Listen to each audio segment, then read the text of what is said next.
Hello everyone, welcome to Job Guide. আজ আমরা নিয়ে এসেছি রেলওয়ে গ্রুপ ডি 2019-এর অল শিফট ম্যাথ ক্লাস 83 নিয়ে, যার মধ্যে আজকের আমরা 29/9/2022-এর শিফট 3-তে আসা সমস্ত ম্যাথের আমরা সমাধান করব। আমাদের কিন্তু এই সিরিজের মধ্যে অলরেডি 82খানা ক্লাস দেওয়া হয়ে গেছে, যারা দেখুন অবশ্যই দেখে নিও।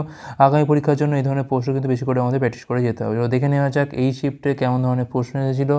তো প্রথম প্রশ্ন এখানে বলছে একটা আয়তকার হলঘর রয়েছে, যা বলছে এত মিটার লম্বা এবং এত মিটার প্রশস্ত। যদি মেঝে এবং ছাদের ক্ষেত্রফলের সমষ্টি চার দেওয়ালের ক্ষেত্রফলের সমষ্টির সমান হয়, তাহলে হল ঘরের আয়তন কত? এখন দেখো, মেঝের ক্ষেত্রফল যা হয় ছাদের ক্ষেত্রফল তাই হয়। যেটা হয় কি না, দৈর্ঘ্য ইন্টু হচ্ছে প্রস্থ। তাহলে এটা হলো আমার ছাদ, একইভাবে এটা হলো আমার হচ্ছে মেঝে, ঠিক আছে, একই জিনিসই হবে। এখন এই দুটোর সমষ্টি বলছে চার দেওয়ালের ক্ষেত্রফলের সমষ্টির সাথে সমান, তার মানে 2 ইন্টু দৈর্ঘ্য প্লাস প্রস্থ ইন্টু হচ্ছে উচ্চতা। তো এখান থেকে পাচ্ছি আমি 150, এখানে পাচ্ছি আমি 150, মানে 300 পেয়ে গেলাম। 2 ইন্টু এল প্লাস বি, মানে এখানে লেন্থ কত না 15, প্রস্থ কত না 10, ইন্টু হচ্ছে এখানে আমাদের এইচ। তাহলে এইচের মানটা কত হচ্ছে এখান থেকে 25 পাচ্ছি। 25 দুগুণ হচ্ছে 50, তাহলে 300/50 মানে পাচ্ছি এখান থেকে আমরা 6। আমার লাগবে হচ্ছে এখান থেকে আয়তন। আয়তন মানে এল ইন্টু বি ইন্টু হচ্ছে এইচ, অর্থাৎ 15 ইন্টু হচ্ছে 10 ইন্টু হচ্ছে 6। তাহলে কত পাচ্ছি এখান থেকে আমরা 900 পাচ্ছি। 900 ঘনমিটার। অপশান সি হচ্ছে এখানে আমাদের রাইট অ্যান্সার। পরের প্রশ্ন, হরির আয় প্রতি মাসে 42,000 টাকা। সে 15% ভাড়া, 8% খাবার এবং 45% অন্যান্য জিনিসপত্রের জন্য ব্যয় করে। বাকি পরিমাণ সে সঞ্চয় করে। সে প্রতি মাসে কত টাকা সঞ্চয় করে? সাপোজ তার ইনকাম হচ্ছে 100 টাকা, সেখান থেকে 15 টাকা যাচ্ছে ভাড়াতে, 8 টাকা যাচ্ছে খাবারে, আর 45 যাচ্ছে হচ্ছে জিনিসপত্র ব্যয়। তাহলে পড়ে আছে কত? 45 আর 8 হচ্ছে 53। 53 আর মধ্যে কত হচ্ছে এখান থেকে না 68 পাচ্ছি এখান থেকে আমরা।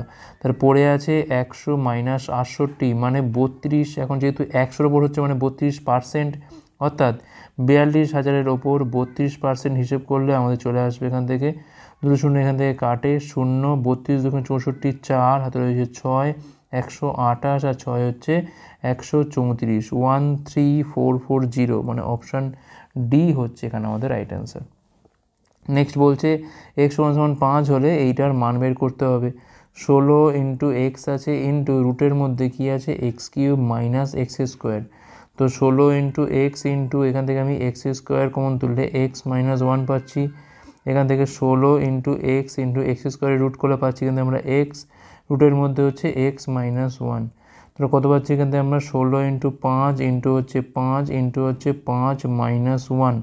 তাহলে 16 ইন্টু 5 ইন্টু 5, এখান থেকে পাচ্ছি আমি 4, মানে বাইরে বেরোলে কত হচ্ছে না 2 হচ্ছে। তাহলে 500 হচ্ছে এখান থেকে 80, আর এখান থেকে পাচ্ছি আমি 10, গুণ করলে কত হয় এখান থেকে না 800।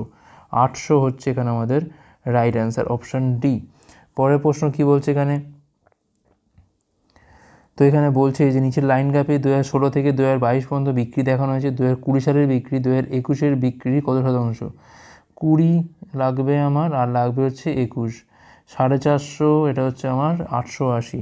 তাহলে 450, এটা হচ্ছে আমাদের 880 ইন্টু হচ্ছে 100%। তো এখানে 0 0 কাটলে এখানে পাচ্ছি আমরা 4500, আর এখানে পাচ্ছি আমরা 88। তো 88 5-এ করলে কত হয়, 5 24 0 4 40 44।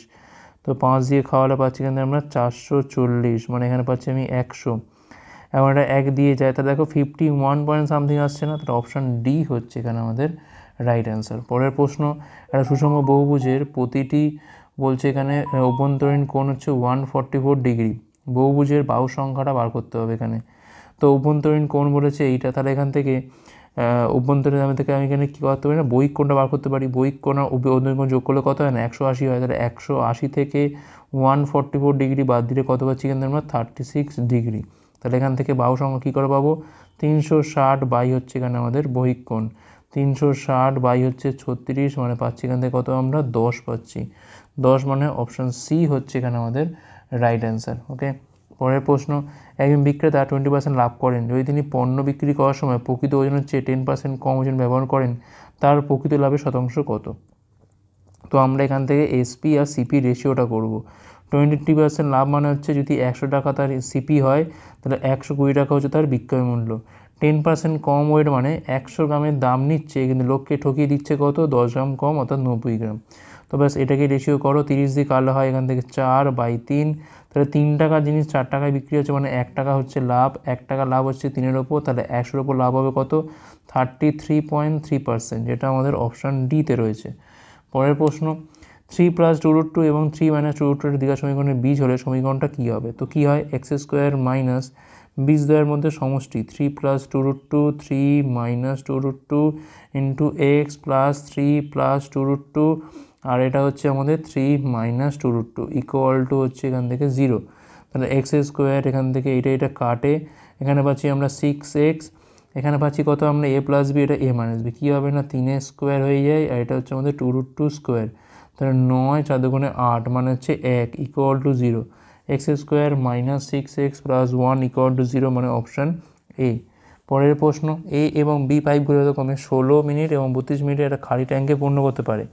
এ এবং বি পাইপ উভয়কেই একসাথে খোলা হয়। কত সময় পর পাইপ এ বন্ধ করতে হবে যাতে কিনা খালি ট্যাঙ্কটা মোট 16 মিনিটের মধ্যে সম্পূর্ণরূপে পূর্ণ হয়? তো দেখো, পাইপ এ কিন্তু 16 মিনিটে ভর্তি করতে পারে, আর পাইপ বি কিন্তু 32 মিনিটে পূর্ণ করতে পারে। তাহলে এখান থেকে 32 হচ্ছে আমার টোটাল কাজ, বা আমি এলসিএম বলতে পারি। তাহলে এখান থেকে এফিসিয়েন্সি পাচ্ছি কত না, এখান থেকে 2 পাচ্ছি, এখান থেকে হচ্ছে 1।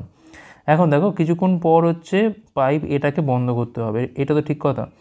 এখন দেখো 16 মিনিট ধরে কিন্তু তাহলে বি কিন্তু চলেছে, বি কিন্তু 16 মিনিট ধরেই কিন্তু চলেছে, তার মানে 16 × 1, তাহলে 16 মিনিট কিন্তু সে ভর্তি করেছে, 16 মিনিট ধরে কাজ করেছে কিন্তু 16 ভর্তি করেছে। এখন এই বাকি কাজটা কে করবে? নিশ্চয়ই এ করেছে, 32 থেকে 16 গেলে নিশ্চয়ই পড়ে আছে 16।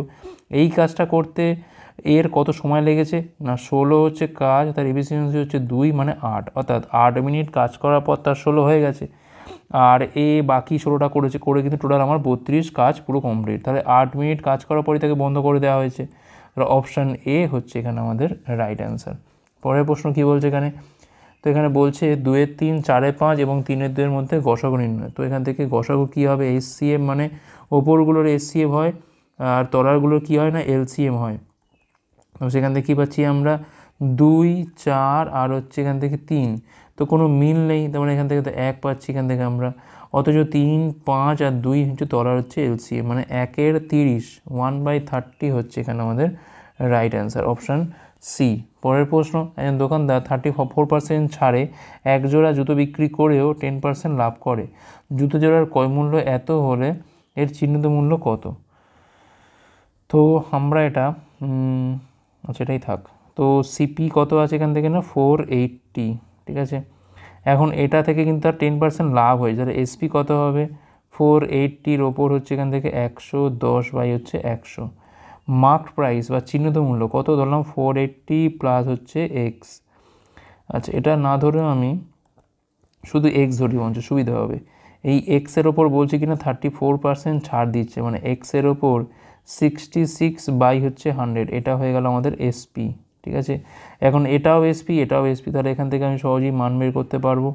তো এই 100 এখানে কেটে গেল, 480 ইন্টু হচ্ছে 110 হচ্ছে 66, 11 দিয়ে কাটলে হয় এখান থেকে 10, 11 দিয়ে কাটলে হয় এখান থেকে 6, এটা কাটলে পাচ্ছি এখানে আমরা 80 মানে 800, অর্থাৎ আমি এখানে এক্স ধরেছিলাম কি না, চিহ্নিত মূল্য বা মার্কড প্রাইস, যার মান হচ্ছে এখানে আমাদের 800, অপশান সি হচ্ছে রাইট অ্যান্সার। পরের প্রশ্ন, 16 বছর আগে বাবার বয়স তার ছেলের বয়সে 4 গুণ ছিল, এখন বাবার বয়স তার ছেলের দ্বিগুণ, বাবা ও ছেলের বর্তমান বয়সের মধ্যে পার্থক্য। এখন প্রেজেন্টে কি আছে? বাবা, ফাদার আর হচ্ছে সন, দ্বিগুণ বলেছে, অর্থাৎ যদি এ 1 হয় এ হচ্ছে 2। আজ থেকে 16 বছর আগে বাবার বয়স ছেলের বয়সের 4 গুণ ছিল, তাই এটা কত হচ্ছে না 4:1। তো দেখো 4 থেকে 2, 1 থেকে 1 কোনো মিল নেই, আমি এক কাজ করি, এর মধ্যে গ্যাপটা কত না 3, এর মধ্যে গ্যাপটা কত না 1, 1 দিয়ে একে গুণ করলে তো 4:1ই থাকে, 3 দিয়ে একে গুণ করলে হয় কত না 6:3। এখন দেখো 1 থেকে 3 দেখো 2 বাড়ছে, 4 থেকে 6 দেখো এক্স্যাক্টলি সেম 2ই বাড়ছে, তাহলে এই 2 সমান হচ্ছে এখান থেকে 16 বছর, তাহলে 1 সমান কত এখান থেকে না 8 বছর। এখন কি বলছে? বর্তমান বয়সের মধ্যে পার্থক্য। এখন কিন্তু আমাদের এই যে রেশিওটা হয়েছে 6:3 বর্তমানের, তাদের মধ্যে যে গ্যাপ, অর্থাৎ 3-এর মানটা বার করতে হবে। 3-এর মানটা কত হবে? 8 × 3 = 24 বছর, তাহলে অপশান ডি হচ্ছে রাইট অ্যান্সার। নেক্সট চলো।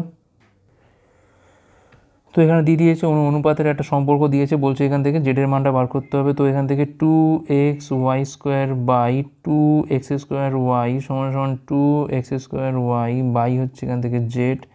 তো এখান থেকে জেডের মানটা কী হবে না, জেড ইন্টু 2xy², এটা পাচ্ছি আমরা 4x⁴, এটা হচ্ছে y²।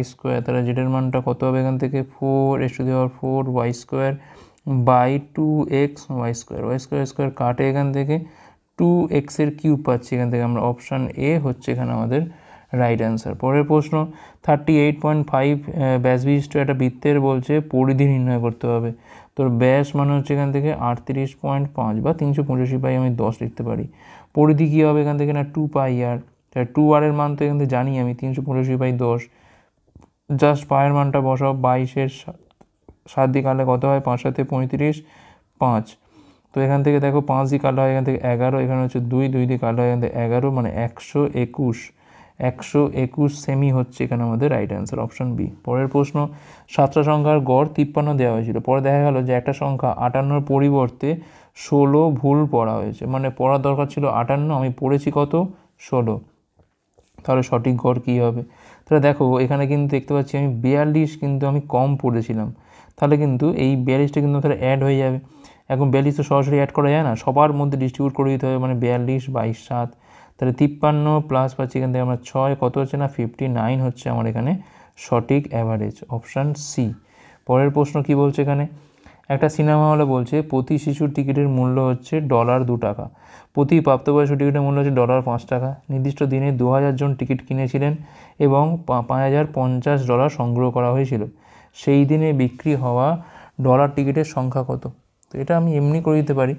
তো সাপোজ ধরলাম যে শিশুদের জন্য টিকিট কাটা হয়েছে X খানা, আর যারা বড় অ্যাডাল্ট তার জন্য কাটা হয়েছে কত এখান থেকে না 2000 মাইনাস X খানা। এখন এর সাথে সাথে দেখো শিশুদের ডলার হচ্ছে প্রতি ডলারে, মানে প্রতিটা টিকিটের মূল্য হচ্ছে এখান থেকে $2, তার মানে 2x ডলার হলো এখান থেকে।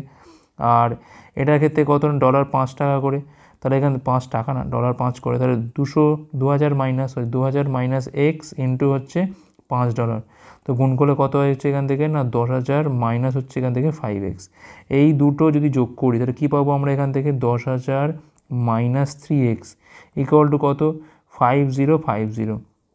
এরপর আসলে বিয়োগ করলে পাচ্ছি এখানে 50, মানে 51, মানে 9, 5 4, তো এখানে পাচ্ছি আমি 3x, মানে 3 দিয়ে ভাগ করলে পাচ্ছি আমরা এখান থেকে x। তাহলে এক্সের মানটা কত পাচ্ছি এখান থেকে আমরা 3 16 হচ্ছে 48, 3 5 50, মানে 1650। অর্থাৎ এক্সের মানটাই তো বার করতে হবে বলেছে এখানে, যে $2 টিকিট সংখ্যা কত, যেটা হচ্ছে এক্সের মানটা 1650খানা কিন্তু আমার ওই টিকিট বিক্রি হয়েছে। অপশান এ হচ্ছে এখানে আমাদের রাইট অ্যান্সার। পরের প্রশ্ন, তো এখানে বলছে 1 2 3 4 4 5 এবং 5 6 মধ্যে ক্ষুদ্রতম এবং বৃহত্তম ভগ্নাংশের মধ্যে অন্তরটা কত? তো 1 2 মানে হচ্ছে 0.5, 3 4 মানে হচ্ছে এখান থেকে 0.75, 4 5 মানে হচ্ছে 0.80, 5 6 মানে হচ্ছে এখান থেকে 0.8 সামথিং, তো বাড়ছে আরও, কারণ এখানে 48 মানে 2, 6 দুগুণে 12 তো হবে, 3 6 18 হবে 0.83। তো এখানে সব থেকে বড় হচ্ছে এইটা, সব থেকে ছোটো হচ্ছে এইটা। তাহলে 5 6 থেকে 1 2 বিয়োগ, তার মানে 6 হচ্ছে লসাগু, 5 মাইনাস 2 মানে 3, মানে 2 6, তার মানে হচ্ছে এখান থেকে 1 3 হচ্ছে এখানে আমাদের রাইট অ্যান্সার, অপশান বি। পরের প্রশ্ন, বিষ্ণু প্রতিটি 1.2 দামে 8,000টা পণ্য এবং প্রতিটা 1.5 দামে 3,000টা পণ্য এবং 1.4 দামে এতটি পণ্য কিনেছে। প্রতিটা পণ্যের গড় খরচ আমাদের এখান থেকে বার করতে হবে, ঠিক আছে? তো এক কাজ করি, বরঞ্চ সবগুলোকে আমি যোগ করে ভাগ করতে পারি, কিংবা আমরা এখান থেকে কোনো একটা ধরে নিতে পারি। সাপোজ আমি ধরলাম যে গড় খরচ হচ্ছে এখান থেকে আমি দেখো 1.2 1.5 1.4 আছে, আর অপশানে দেখতে পাচ্ছি আমি সব 1.2 1.3 1.4 1.3, তো আমি ধরি যে 1.3 ধরলাম হচ্ছে আমার গড়টা। তাহলে এখানে আছে 1.2, মানে 0.1 কম আছে, 0.1 কম আছে, মানে 1/10 কম আছে। এমন 8,000টা পণ্য আছে, মানে এখান থেকে হচ্ছে 800, ঠিক আছে, কম আছে, মানে কিন্তু এখানে মাইনাস হলো। আচ্ছা 1.5 মানে কিন্তু আবার 0.2 বেশি, 0.2 বেশি মানে 2/10 বেশি আছে 3,000টা পণ্যের ক্ষেত্রে, মানে এখানে কিন্তু প্লাস 600, ওকে। আর এখানে দেখো 1.4 আছে, মানে এখানেও কিন্তু 0.1 বেশি আছে, মানে 1/10 ইন্টু হচ্ছে 5,000, মানে 500 বেশি আছে। এই তিনটেকে যোগ করো, অ্যাডজাস্ট করো, কত হয় দেখো 8 আর 6 হচ্ছে 1400, সরি যোগ কেন, এইটা আগে যোগ করো, এই দুটোকে যোগ করতে একটা বিয়োগ করতে হবে। 6 5 হচ্ছে 11, 1100 থেকে 800 বিয়োগ করলে কত হয় না 300। 300 কিন্তু আমার এখানে বেশি আছে, মানে গড়টা কিন্তু আমার বাড়বে। 300 বাইটা কী হবে, সমস্ত পণ্যের মধ্যে কিন্তু এটা আমাদের ডিস্ট্রিবিউট হয়ে যাবে। তাহলে 8000, 3000 হচ্ছে 11000, আর 5 হচ্ছে এখান থেকে আমাদের 16000। ঠিক আছে, 2 শূন্য এখান থেকে কাটে, তাহলে এখানে পাচ্ছি আমি 3/160। তাহলে 160 মানে পয়েন্ট খাইয়ে 0, 0 খাইয়ে 0, 160 একে এত, তো 160 মানে 140। তো দেখো এখান থেকে কত আসছে না 1.3 প্লাস 0.01 কাছাকাছি, মানে যোগ করলে পাচ্ছি এখান থেকে 1.31। এখন এইখান থেকে এটা 140 মানে এরপরে একটা বড় মতো আসবে 9 দিয়ে, প্রায় 8 দিয়ে তো যায়, তার মানে এখানে 0.8, তাহলে 1.318 মানে 1.32 কাছাকাছি, যেটা হচ্ছে অপশান ডিতে আছে। ওকে, অপশান ডি হচ্ছে এখানে আমাদের রাইট অ্যান্সার। আর না হলে এটা ইন্টু এটা, এটা ইন্টু এটা, এটা ইন্টু এটা করার পর টোটাল পণ্যের সংখ্যা দিয়ে আমরা ভাগ করতে পারতাম, একই হতো। পরের প্রশ্ন, এই সমীকরণের বলছে একটা বীজ অন্যটির অর্ণক, তাহলে সেক্ষেত্রে কে এর মানটা কত? সাপোজ ধরলাম একটা হচ্ছে আলফা আর একটা কী হবে না 1/α, অর্ণক মানে তাই তো বোঝায়। তাহলে আলফা প্লাস 1/আলফার মানটা কত হবে এখান থেকে না, মাইনাস তো আছে এখান থেকে, তাহলে 13k বাই হচ্ছে k প্লাস 1, আর আলফা ইন্টু 1/আলফার মান কত হবে এখান থেকে 7 - 2k, মানে কনস্ট্যান্ট পার্ট যেটা আছে বীজদ্বয়ের গুণফল, 7 - 2k বাই হচ্ছে k প্লাস 1। এখন এই গুণটা করলে কত হয় না 1 হয়, তো এটাকেই আমি কোনোখানে গুণ করে দিচ্ছি k plus 1 equal to 7 - 2k। এটা এপারে আসলে কত হয় এখান থেকে না 3k হচ্ছে, এখান থেকে 6, তাই k এর মানটা পাচ্ছি এখান থেকে আমরা 2। অপশান বি হচ্ছে এখানে আমাদের রাইট অ্যান্সার। ওকে, পরের প্রশ্ন, এক্স এর মান এত, ওয়ার মান এত হলে এক্স মাইনাস ওয়ার মানটা কত? এখন দেখো রুটের মধ্যে 13 প্লাস 2 √ 40, 40 মানে আমি এক কাজ করতে পারি 8 আর 5 ভাঙতে পারি, তখন এখানে বলতে পারি যে √8 স্কোয়ার, √5 স্কোয়ার প্লাস 2 ইন্টু √8 √5। দেখো √8 স্কোয়ার করলে কত হয় না 8 হয়, √5 স্কোয়ার করলে কত হয় না 5, 8 5 যোগ করলে দেখো 13 তো হচ্ছে, তখন রুটের মধ্যে √8 আর √5 তার হচ্ছে হোল স্কোয়ার, রুটের বাইরে বেরোলে কী হয় না √8 আর হচ্ছে এখান থেকে √5। একইভাবে এখানেও কিন্তু তাই হয়, জাস্ট এখান থেকে √8 মাইনাস √5 হবে কিন্তু, হ্যাঁ বাকি তো সব তো সেমই আছে, মানে এটা হচ্ছে স্কোয়ার রুটের মধ্যে, তো রুটের বাইরে কী হবে না √8 মাইনাস √5। এখন কি লাগছে এখান থেকে আমাদের এক্স মাইনাস ওয়াই, তাহলে এক্স এর মানটা তো এখান থেকে √8 প্লাস √5 মাইনাস √8 প্লাস √5, এটা কেটে গেল এখান থেকে, তাহলে 2√5 হচ্ছে এখানে আমাদের রাইট অ্যান্সার, অপশান সি। পরের প্রশ্ন, নিচের বারগ্রাফে 4টে দোকান থেকে ফোন বিক্রি দেখানো হয়েছে, 4টে দোকান দ্বারা মোট কতগুলো ফোন বিক্রি হয়েছে? তাহলে 48 আর 52, তো এখানে আমাদের হয়ে গেল 100, আর এখানে 60 আর 44 হয়ে গেল এখান থেকে 104, তাহলে 100 আর 104 মিলিয়ে হচ্ছে এখান থেকে 204। অপশান সি হচ্ছে এখানে আমাদের রাইট অ্যান্সার। পরের প্রশ্ন, 9600 টাকার ওপর বার্ষিক 7.2% সরসুদের হারে 5 বছরে সরসুদটা নির্ণয় করো। তাহলে 9600-র ওপর 72/10 করে দিলাম এটাকে, 5 বছরে, বাই হচ্ছে 100, এই দুটো শূন্য এখানে কাটে, 5 দিয়ে কালো হয় 2, 2 দিয়ে কালো হয় এখান থেকে 36, তাহলে 96 ইন্টু হচ্ছে 36 কত হয় এখান থেকে 6 6 36 6 3, এখান থেকে হচ্ছে 18, আর এখানে হচ্ছে 54 আর 18তে পাচ্ছি এখান থেকে আমরা 72, 3 75 5, 7 3 নং 27, আর সাথে হচ্ছে এখান থেকে 34, তাহলে 3 4 5 6 হচ্ছে এখানে আমাদের right answer, option D. Next চলো কী বলছে, 0.24 এবং 0.36 এর মধ্যে গসাগু নির্ণয়।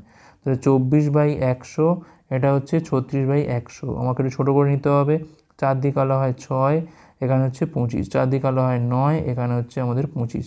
এখন HCF বলেছে, তার মানে ওপরগুলোর HCF, তলারগুলোর কিন্তু LCM। এখন দেখো 6 মানে কি না 2 × 3, 9 মানে কি না 3 × 3, তাহলে একমাত্র মিল কি আছে না 3, আর HCF কত এখান থেকে না 25, তাহলে 3/25 মানে কত এখান থেকে পয়েন্ট খাইয়ে হচ্ছে তোমার শূন্য নামাতে হচ্ছে, 25 25, 25 দুগুণে 50, 0.12, এটাই হচ্ছে আমার এখানে গসাগু। পরের প্রশ্ন, হেমা একটা নির্দিষ্ট কাজ 21 দিনে করতে পারে, হেমা এবং রাজি একসাথে 18 দিনে করতে পারে, হেমা রাজি এবং স্মিতা একসাথে 14 দিনে করতে পারে, হেমা এবং স্মিতা একসাথে কাজটা কদিনে করতে পারবে? আচ্ছা, তো দেখো হেমা কাজটা করতে পারে হচ্ছে 21 দিনে, হেমা প্লাস রাজি কাজটা করতে পারে হচ্ছে 18 দিনে, হেমা, রাজি আর হচ্ছে স্মিতা কাজটা করতে পারে হচ্ছে 14 দিনে। তো এখান থেকে নিলে 21 মানে 7 ইন্টু 3 আর 18 মানে 3 ইন্টু 6, তাহলে 6 নিচ্ছে এখান থেকে। 14 মানে 7 ইন্টু 2, নেওয়ার কিছু নেই আর। 3 সাথে 21 আর 6 কত হচ্ছে এখান থেকে 126। তাহলে এখান থেকে আমি এফিসিয়েন্সি পাচ্ছি কত না, এটা হচ্ছে 6, এটা হচ্ছে 7, এটা হচ্ছে আমার এখান থেকে 9।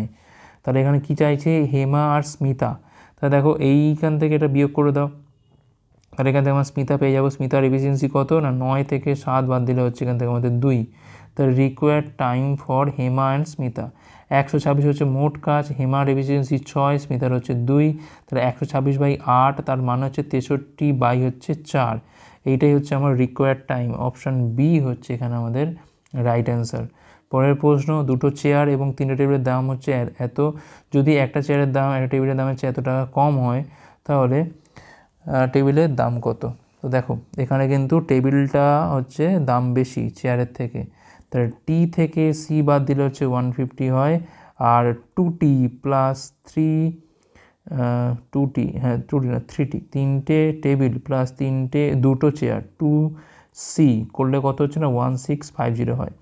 তো এইটাকে আমি বলছি 1, এটাকে বলছি 2 ধরি। তো এই একটাকে আমি, একটা টেবিলের দাম চেয়েছে মানে টির মানটা বার করতে হবে, তো আমি এক কাজ করি সিটাকে বাদ দিয়ে দেবো। তাহলে এখানে আমি 2 দিয়ে গুণ করে দিই, তাহলে 2t মাইনাস 2c করলে কত পাচ্ছি এখান থেকে আমরা 300 হবে এটা। আচ্ছা এখানে একটা কিছু ভুল আছে, সেটা হচ্ছে কেননা যখনই আমি যোগ করব, আচ্ছা দেখা যাক ঠিক আছে কিনা দেখিনি। 5t কত হচ্ছে এখান থেকে না 1950, না ঠিকই আছে। 3 5 15, 4 5 9 25, 390। অপশান সি হচ্ছে এখানে আমাদের রাইট অ্যান্সার। এক একটা টেবিলের দাম কত না 390 টাকা। ঠিক আছে, প্রথমে ভেবে হয়তো সংখ্যাটা আমি ভুল ঢুকেছি, বাট ঠিকই আছে। পরের প্রশ্ন সলভ করতে বলেছে এটাকে, তো সলভ করব আমরা। এটাকে গুণ করে দাও, 3x² minus 9x plus 6x² minus 8। তাহলে এখান থেকে 9x² মাইনাস 9x মাইনাস 8, যেটা আমার অপশান বিতে রয়েছে। পরের প্রশ্ন, এই যে ফিগারটা দেওয়া রয়েছে এখানে ABCDEF সব সমান্তরাল, APO এই কোণটা হচ্ছে এখান থেকে 35 ডিগ্রি। CQO, সিটা কোথায় গেল, CQO এই কোণটা কত এখান থেকে না 43 ডিগ্রি। তাহলে কোণ বলছি EOP মানে হচ্ছে এই কোণটা, এবং EOQ মানে এই কোণটা, এই দুটো কোণের সমষ্টি চেয়েছে। ঠিক আছে, এখন দেখো এইটা যদি 35, তার মানে এটা কত, এটাও তো 35, কারণ এটা একান্তর কোণ। এটা 43 মানে নিশ্চয়ই এটাও তো 43। ঠিক আছে, আচ্ছা এইবার দেখো এই দুটোকে যোগ করলে আমি কি পাচ্ছি, আমি পার্ট বাই পার্টও করতে পারি। দেখো এই কোণটা কত হবে, নিশ্চয়ই এটা 180 থেকে 35 বাদ হবে। এই কোণটা কত হবে না 100, তোমার কত হচ্ছে এখান থেকে 145 হচ্ছে, 145 ডিগ্রি। ঠিক আছে, আর এই কোণটা কত হবে না 180 থেকে 43 বাদ দিলে হচ্ছে এখান থেকে 7 মানে 50 মানে 137 ডিগ্রি। তাহলে 145 ডিগ্রি আর 137 ডিগ্রি যোগ করলে আমাদের অ্যান্সার হাতে পাচ্ছি 12 2 হাতে 1, 4 7 8, 1 1 2, 282 ডিগ্রি। এটা হচ্ছে আমার এখানে অ্যান্সার, অপশান এ। ওকে, আর এই লাস্ট প্রশ্ন কি বলছে এখানে, কসের মান যদি 12/13 হয় তাহলে এখান থেকে এইগুলোর মান বার করতে হবে। কি মান বার করতে হবে এখান থেকে, 13 sin A plus 12 sec A by 12 tan A plus এখান থেকে 5 cosec A। ঠিক আছে, আচ্ছা এই মানটা আমার এখান থেকে বার করতে হবে। এখন দেখো কসের মান যদি 12/13 হয় তাহলে সাইনের মানটা কত হবে এখান থেকে, সাইনের মানটা হবে এখান থেকে 1 মাইনাস 12²/13², মানে 100 থেকে বলা হয় 25/169 মানে 5/13। ঠিক আছে, এখন এখান থেকেই আমি করতে পারি যে ট্যানের মানটা এখান থেকে বার করতে পারি। ট্যানের মান কী হবে না সাইন বাই কস, মানে 5/13 বাই হচ্ছে 12/13, তাহলে 5/12। ঠিক আছে, তো এটাকেই করে দিই আমরা। তো 13 ইন্টু সাইনের মান কত পেয়েছি আমরা এখান থেকে 5/13 পেয়ে গেছি। 12 সেকের মান কত, সেকের মান হচ্ছে কিন্তু এখানে কসের উল্টো মানে 13/12। 12 ট্যানে মানে হচ্ছে 5/12, আর 5 কোসেকে মানে সাইনের উল্টো মানে 13/5। তো এইটা কাটে, এইটা কাটে, এইটা কাটে, তাহলে উপরে কত পাচ্ছি আমরা 13 5 হচ্ছে 18, তলাতেও তো 18ই আসছে, তাহলে কাটাকুটি করলে কত পাচ্ছি আমরা এখানে 1 পাচ্ছি। অপশান এ হচ্ছে আমাদের রাইট অ্যান্সার। তো তো এই ছিল আমাদের ক্লাসটা ভালো লাগছে লাইক করো, শেয়ার করো, পরে পাঠবার জন্য। ভিডিও দেখার জন্য অনেক অনেক ধন্যবাদ।